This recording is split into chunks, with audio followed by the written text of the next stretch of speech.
This is Canada. The numbers are stark, the reality is grim. There were 752 deaths among adolescents and young adults. There's no avoiding the housing crisis. Food banks are becoming increasingly vital for families struggling to make ends meet. A record number of people are experiencing homelessness in and around Metro Vancouver. Canada has long been viewed as a haven of opportunity, security, and prosperity. However, recent years have cast a shadow on the Canadian dream. But if you were to visit Canada today, you might be shocked by what you find. Homeless people sleeping on the streets, violent crimes are rising, random attacks on the subway stations are making people afraid to use public transit. A massive opioid addiction crisis is pushing down the country's life expectancy. The universal healthcare system is collapsing. Emergency rooms are closing their doors on weekends, and people are waiting for months, if not years, for treatment for deadly conditions. And many people are wondering why a country known for its stability and prosperity is grappling with these issues.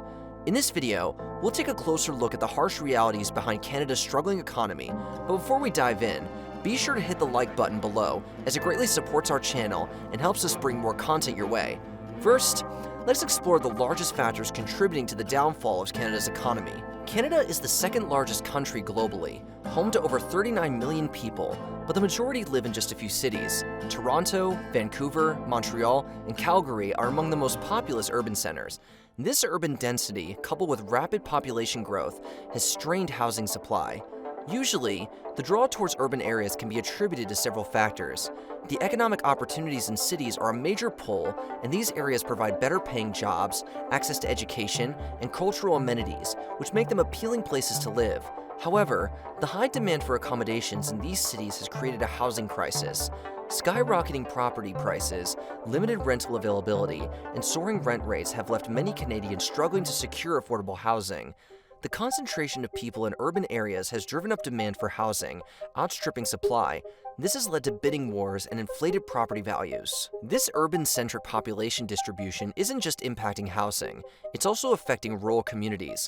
As people flock to cities, rural areas are experiencing declining populations, reduced economic opportunities, and aging demographics.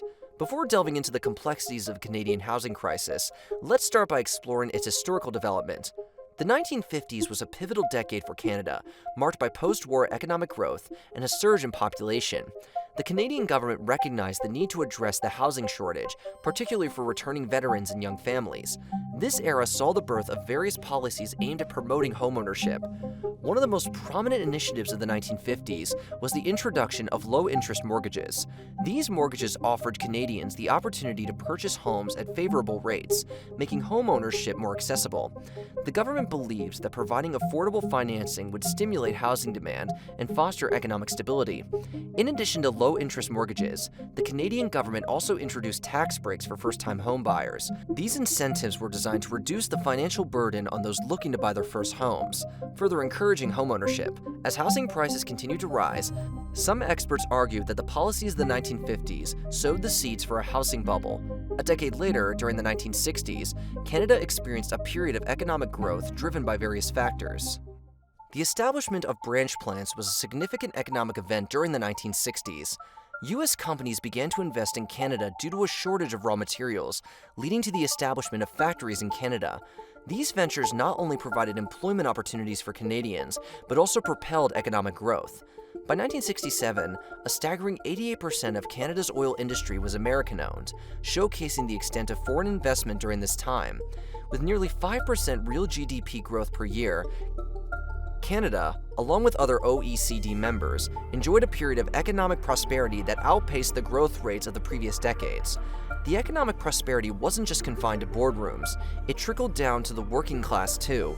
Wages saw a substantial increase, and the establishment of a 5-day, 40-hour work week provided Canadian workers with more money and leisure time, enhancing the overall standard of living.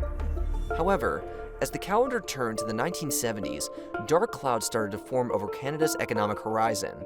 The once thriving economy began showing signs of strain, and the golden days of the 60s appeared to have come to an end. Canada faced a double challenge: a sudden spike in oil prices due to the 1973 oil crisis, coupled with lingering inflation from the previous decade. This mix led to a situation economists would later label as stagflation. In simple terms, stagflation is a peculiar economic condition where three unwelcome guests arrive at the party together: stagnant economic growth, high unemployment, and high inflation. Now, in the usual economic scenario, these elements don't typically coexist, but in the realm of stagflation, they defy the norm and occur simultaneously.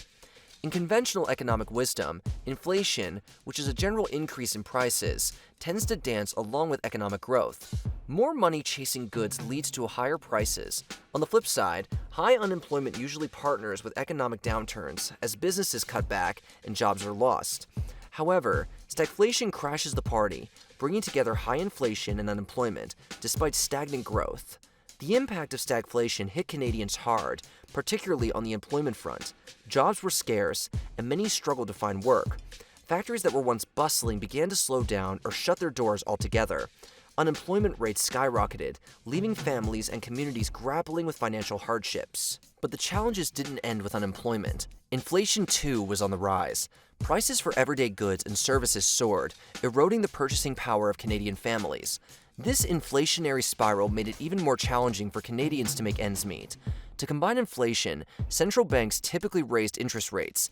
As a result, mortgage rates also surged. Higher mortgage rates made it more expensive for individuals and families to borrow money to purchase homes.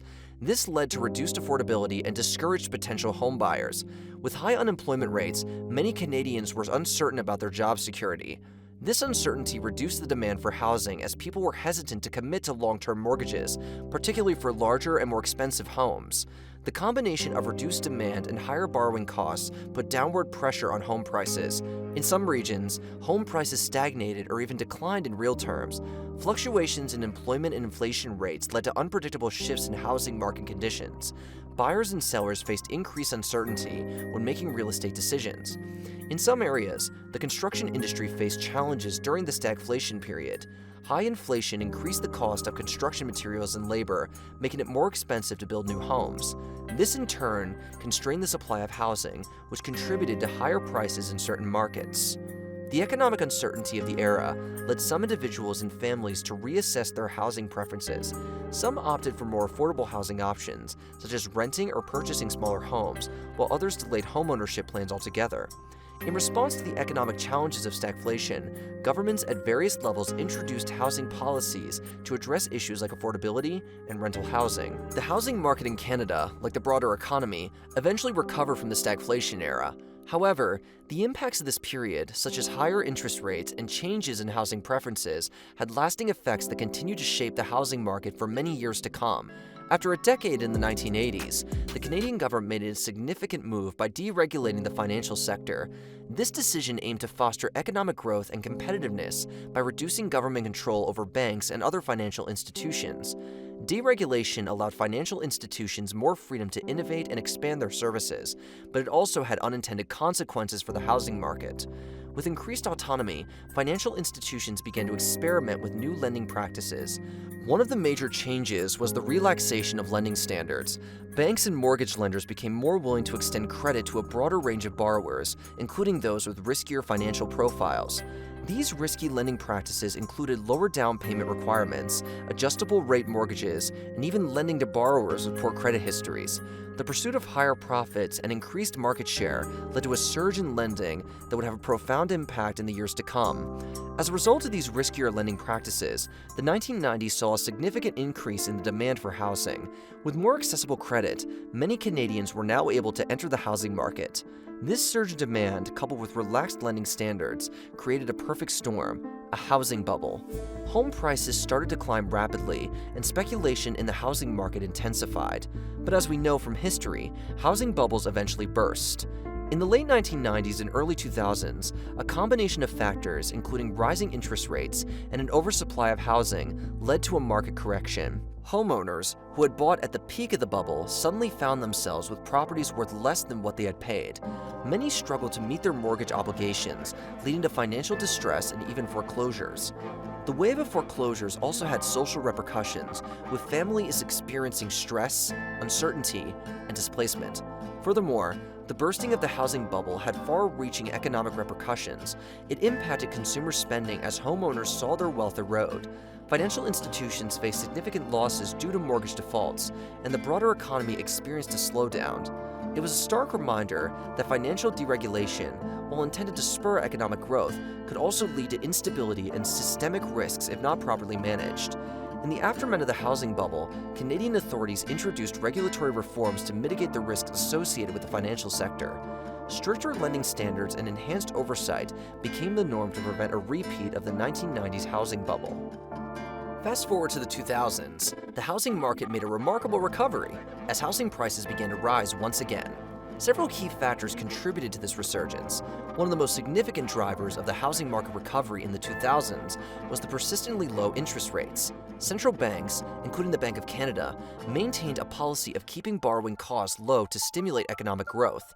These historically low interest rates made mortgages more affordable and encouraged Canadians to invest in real estate, driving up demand for homes. A healthy job market and rising incomes boosted consumer confidence and made it easier for people to enter the housing market. The 2000s also saw a resurgence of investment and speculation in the housing market. Some investors viewed real estate as a safe and profitable asset class, further driving up demand and prices. As housing prices continued to rise, the process of making substantial profits from real estate investments became increasingly enticing. Canada also experienced significant population growth during this decade, driven by immigration. The influx of newcomers contributed to increased demand for housing, particularly in major urban centers. Cities like Toronto, Vancouver, and Montreal became magnets for immigrants, leading to a surge in demand for housing in these metropolitan areas. Stepping into the 2010s, housing prices soared to unprecedented heights in many cities, making headlines and capturing the attention of both prospective homeowners and policymakers. Several factors fueled this remarkable surge in prices, creating a perfect storm for another housing bubble in the real estate market. The low interest rate environment that had prevailed since the early 2000s continued well into the 2010s. With borrowing costs still at historic lows, Canadians were encouraged to invest in real estate. Major urban centers, such as Toronto, Vancouver, and Montreal, continued to experience rapid population growth. Young professionals, immigrants, and students flocked to these cities in search of job opportunities and a vibrant lifestyle. While the housing boom of the 2010s brought prosperity to some, it also created affordability challenges for many Canadians, especially in major urban centers. Skyrocketing prices made it increasingly difficult for people to afford to buy homes. The dream of homeownership fell out of reach for a growing number of Canadians, leading to a national conversation about affordability. Policymakers faced the daunting task of addressing the housing affordability crisis. Various measures, such as stricter mortgage rules and foreign buyer taxes, were introduced to cool the market and improve affordability. However, these measures sparked debates about the appropriate balance between market growth and affordability, and this housing crisis still continues into the 2020s. A report from the Canadian Mortgage and Housing Corporation, CMHC, warns that the country needs a staggering 5.8 million new homes by 2030 to address this crisis, and the current pace of new home construction is insufficient, leaving Canada with a shortfall of 3.5 million housing units to achieve affordability for everyone. Achieving such an ambitious goal comes with its own set of challenges. The CMHC has emphasized that increasing housing supply is not an easy task. It takes time for construction and government approval processes, sometimes even up to 5 years. The construction sector, essential for its increasing housing supply, is grappling with labor shortages. In the first quarter of 2022, there were over 82,000 job vacancies, more than double the number from 2 years ago.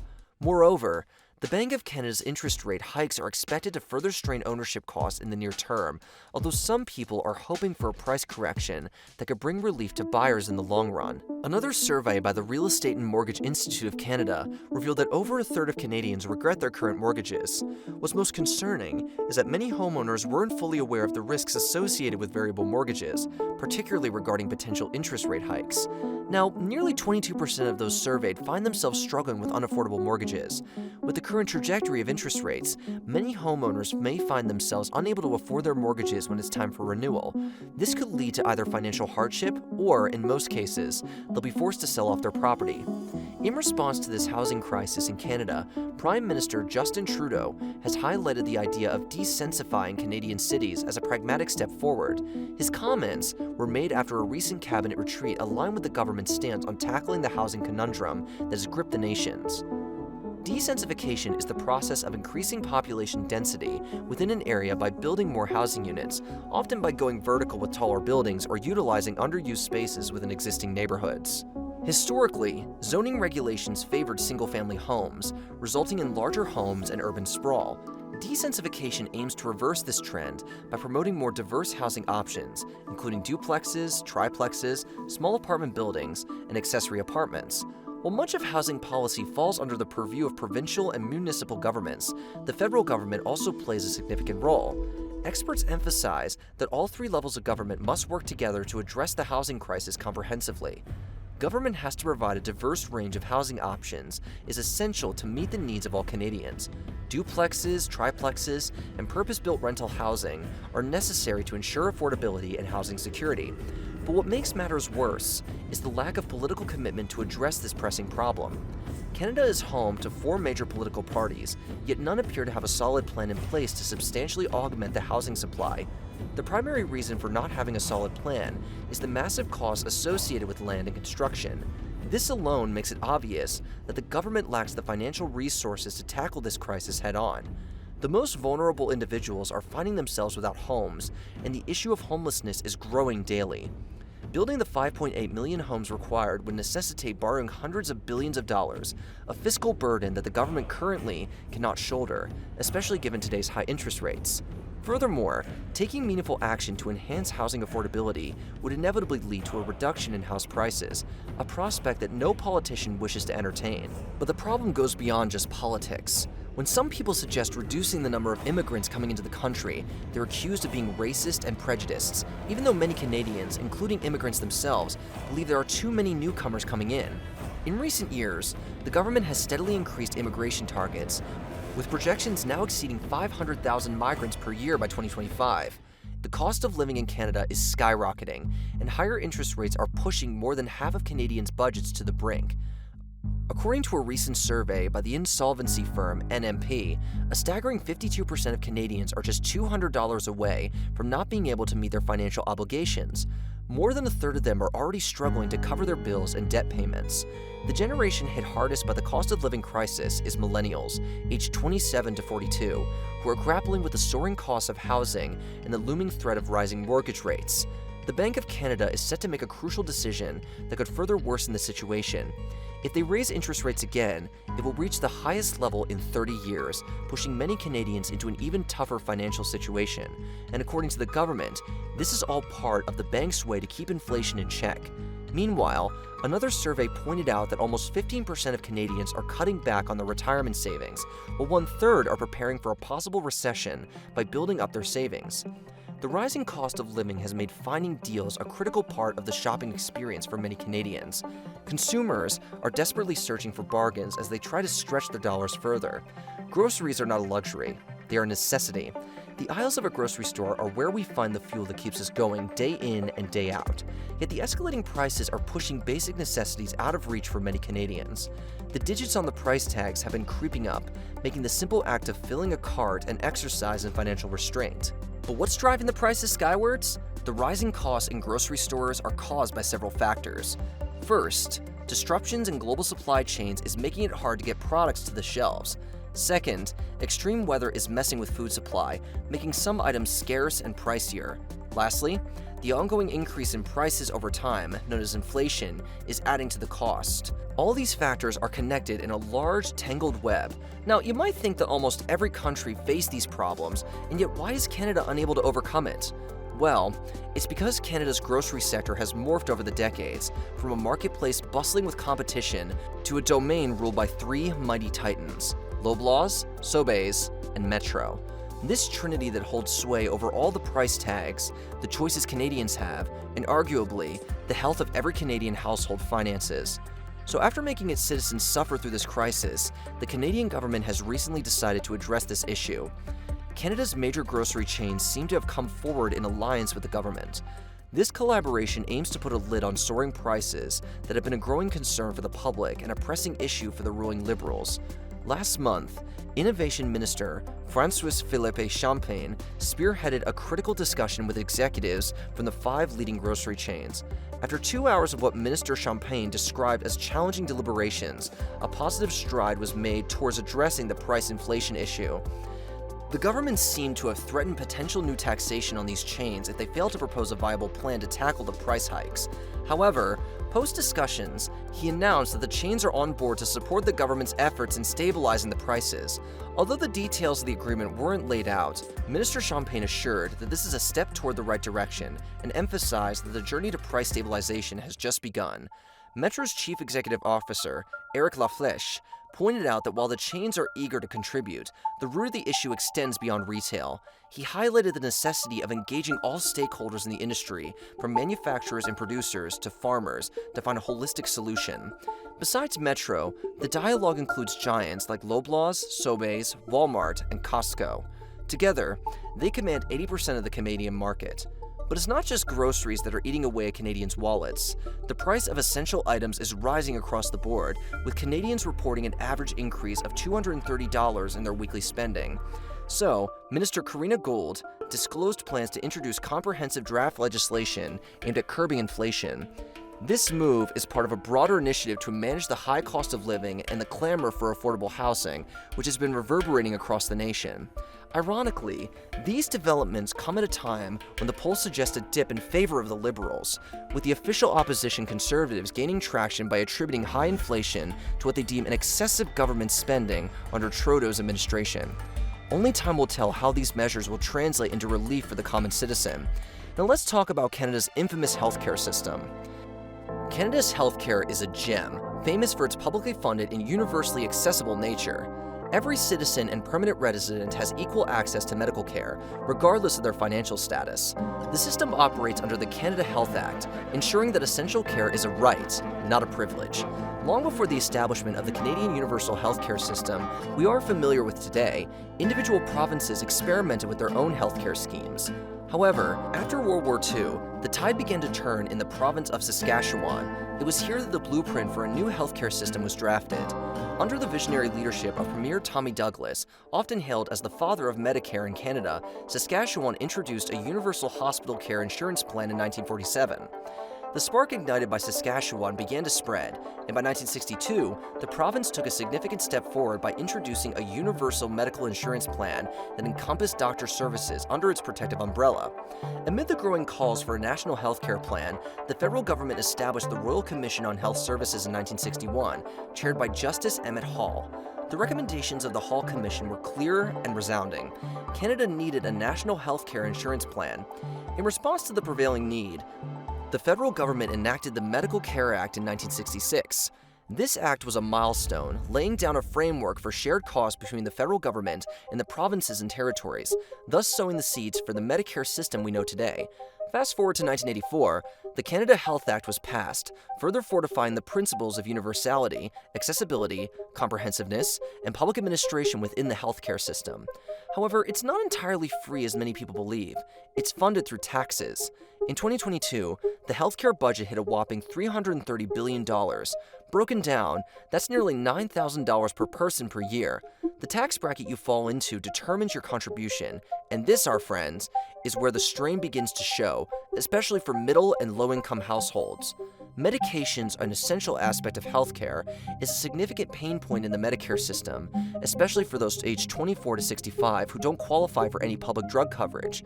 The cost can be prohibitive. Take Ozempic, a popular diabetes medication, without insurance, it could set you back around $300 per month. Additionally, a recent report from the Canadian Institute for Health Information, CIHI, has brought to light some alarming trends such as surgery backlogs, staff shortages, and much more. According to this report, the early years of the pandemic saw a major reduction in surgeries across the nation, with a staggering 743,000 fewer surgeries performed. That's a 13% drop compared to 2019. The drop in surgeries was more pronounced from those from lower-income neighborhoods. Furthermore, the data reveals a persistent issue. If you are from a low-income working-class community, your access to surgery is significantly hindered compared to other Canadians. Despite efforts to tackle the backlog, the waitlist for hip and knee replacements in Newfoundland alone remains at 1,900 patients. Surgeons have been warning that merely increasing the number of surgeries each year won't solve the problem, as the aging population will continue to swell the demand. As hospitals scramble to clear the surgery backlog, healthcare staff find themselves in a pressured environment. A whopping 18 million overtime hours were worked in public hospitals between 2020 and 2021, equivalent to more than 9,000 full-time jobs. This excessive workload has driven many to the brink, with burnout and illness becoming commonplace. In the midst of this, many nurses and other healthcare professionals have either shifted to private agencies or left the sector altogether, exacerbating the staff shortage further. The shortage of nursing staff is not just a number game. It's about the quality of care, patient satisfaction, and the overall efficiency of our healthcare system. So earlier this year, the federal government pledged a hefty $46.2 billion towards revamping the healthcare system over the next decade. While the fiscal shot is set in motion, it's the structural blueprint that now demands a meticulous sketch to resurrect Canada's ailing healthcare system to its former glory. Yet this only scratches the surface of Canada's healthcare dilemma. Canada is also fighting a relentless battle against opioid and drug overdose crisis. Since 2016, around 36,000 Canadians have died of drug overdose, and over 80% of those are by misuse of the powerful and addictive painkiller, fentanyl. A dose this big is enough to kill. Fentanyl is estimated to be 50 to 100 times more potent than morphine, and about 50 times more potent than heroin. This high potency increases the risk of overdose, especially in individuals who are not opioid tolerant. Fentanyl is often illicitly manufactured and sold on the black market. It is commonly mixed with other drugs like heroin or cocaine, often without the user's knowledge. This is particularly dangerous as the potency of fentanyl significantly increases the risk of overdose. The crisis has not only stunted life expectancy trends, but prompted provincial states of public health emergencies. The numbers are stark. In the first half of 2022 alone, 3,556 opioid-related toxicity deaths were reported. While the Prime Minister has sent inflation for gas, heat, and groceries soaring, there is one product that's actually come down in price: powerful opioids. The Prime Minister has spent $100 million on so-called safe supply. One Global News reporter went into the street to find out where all these drugs are going. Turns out they're being resold to other addicts in order to raise the money to buy deadly fentanyl. Will the Prime Minister cancel the dollars for drugs and instead put the resources into treatment for addicts? Canada is dealing with this drugs fallout because of a decision in 1996 to make opioids more widely available. Until then, doctors prescribed opioids primarily for terminal cancer patients, but in 1996, Health Canada approved the sale of Oxycontin, a brand-name version of the opioid oxycodone, broadening its application beyond terminal cancer patients to aid all suffering from moderate to severe pain. Purdue Pharma, the creator of Oxycontin, set the drug apart from its competitors by advertising its time-release formula. The pill was engineered to be ingested and metabolized over a span of 12 hours. The company's sales representatives encouraged doctors to broaden their opioid prescriptions by promoting the idea that Oxycontin, due to its extended release mechanism, posed a lesser risk of abuse and addiction to patients compared to other quicker-acting pain relievers. Doctors started prescribing Oxycontin for everything from backaches to fractures. The blockbuster drug earned the title of the most sought-after long-acting painkiller in Canada for over a decade. However, during the early 2000s, it also came into spotlight as incidences of addiction and overdoses surged dramatically. In 2012, Purdue withdrew Oxycontin from the market shortly before the patent was set to expire and reintroduced the medication under the name OxyNeo. This new version was touted as a tamper-resistant substitute that was challenging to crush, snort, or inject. Simultaneously, provincial health systems predominantly stopped covering the cost of Oxycontin and OxyNeo through their public drug plans. However, by narrowing their focus solely to these two drugs, medical experts argue policymakers missed addressing the broader issue. This resulted in doctors prescribing alternative opioid painkillers like fentanyl to their patients, causing the rate of opioid prescriptions to continually rise in Canada. By 2016, the situation escalated to a level where doctors issued one opioid prescription for every 2 Canadians, positioning the country as the world's second largest per capita consumer of pharmaceutical opioids, only falling behind the United States. Numerous individuals, initially prescribed these potent pills, found themselves caught in the grip of dependency, aka addiction, requiring progressively higher doses to meet their escalating tolerance. The urge to take Oxycontin extended beyond those who developed an addiction via a medical prescription. It also attracted individuals who were already using heroin. Both groups found it simple to snort Oxycontin like cocaine or inject it like heroin for an immediate high. With Oxycontin no longer available, many people turned to the black market to feed their addiction. Organized crime exploited the demand for a replacement for Oxycontin with a counterfeit version of the drug, fueling a sharp spike in accidental overdoses. China's chemicals industry has helped foster the market for illicit fentanyl in Canada. Chemical companies in China custom designed multiple variants of pharmaceutical-grade fentanyl by tweaking a molecule ever so slightly. A few hundred micrograms, the weight of a single grain of salt, was enough to trigger heroin-like bliss. One of the best-known fentanyl analogs is alpha-methylfentanyl, known on the streets as China White. Drug dealers smuggled the white crystalline powder into Canada from China and diluted the potency by cutting it with powdered sugar or baby powder before selling it on the street. The dealers often put the mixture through a pill press machine to produce tablets, dye them green to mimic the 80 milligram Oxycontin pills favored by people addicted to opioids, and sell them as greenies, or shady 80s. In the early 2020s, the opioid crisis surged through communities. Doctors were encouraged to prescribe opioids for a wide range of pain conditions, leading to many patients being prescribed high doses of opioids for extended periods. This in turn contributed to a public health crisis with increasing rates of addiction, overdoses, and deaths. The Canadian government was criticized for making these drugs easily accessible and cheaper, which fueled the crisis. People are dying because the policies of this Prime Minister are killing them.